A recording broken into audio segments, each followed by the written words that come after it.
Hey Ron, we are the Elizabethtown College Young Americans for Liberty, and we have a few questions for you.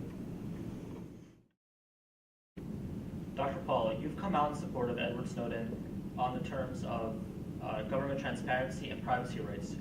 Would you choose to prosecute Edward Snowden criminally based on the fact that he released U.S. intelligence? Hello, Dr. Paul, I had a question for you today. Given the events that happened during the Boston bombing and your views on police militarization, where could you see martial law playing an effect in the future? Hi, Dr. Paul. Do you think your son is going to carry on your legacy? And if not, how are his beliefs different from yours? Hello, Dr. Paul. I was wondering, do you support the regulation of cryptocurrencies for the sole purpose of tax fraud? Hello Dr. Paul, where do you see the future of the student liberty movement, and what challenges do you see us facing in the future? Hello Dr. Paul, are you familiar with Students for Liberty, and if so, have you read their new publication, Why Liberty? Hello Dr. Paul, recently Washington State voted 54% to 45% to oppose Initiative 522, which would have made the state the first in the nation to require labelings of genetically modified organisms.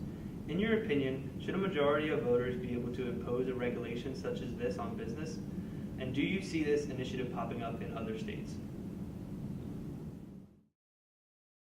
Dr. Paul, earlier this year, Texas banned all sale of Tesla motor cars in their state.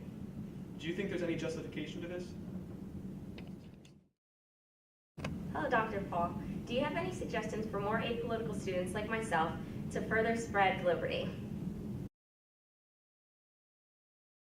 Dr. Paul, recently Elizabethtown College Young Americans for Liberty has done a free speech wall event for Constitution Day in which we ask students to exercise their First Amendment rights.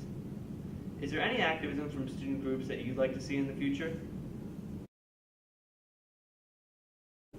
Dr. Paul, given President Obama's recent apology tour for the healthcare rollout, do you see real healthcare reform and a repeal of the Affordable Care Act as a viable option? Hi, Dr. Paul. Recently, the FDA has moved to ban trans fats. As a physician and liberty advocate, how do you think we can balance an individual's right to choose what enters the body with public health concerns?